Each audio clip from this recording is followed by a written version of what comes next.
আমাকে দেখে বললো, মা ডাকো, তুমি ভদ্রলোকে ডাকো, উনি খুব সুন্দর ছবি আঁকে।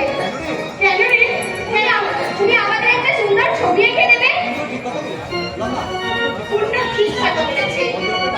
ডাক না, ভদ্রলোকে ডাক। এই যে শুনছেন?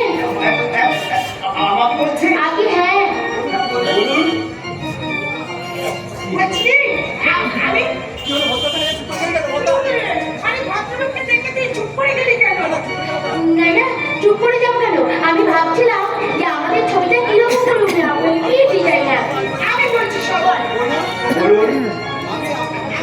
আমি আমার ছেলেকে নিয়ে এইভাবে দাঁড়াচ্ছি, আপনি একটা ছবি। বিকাশপুর ম্যাডাম না? না না, তা কেন? আমি আমি আমার মা আর আমার মাসিমার মাঝখানে দাঁড়াবো, আপনি একটা ছবি এঁকে দিন।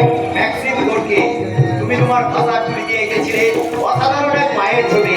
আমি আছি এক অনন্য সাধারণ গল্পের নায়িকা আর সহনায়িকার মাঝখানে দাঁড়িয়ে থাকা এক শিশু সন্তানের ছবি। এই ছবি আমি প্রদর্শনীতে পাঠিয়ে দেবো। এই ছবির নাম দেবো একজন যদি মন্দির তবে আরেকজন প্রতিমা।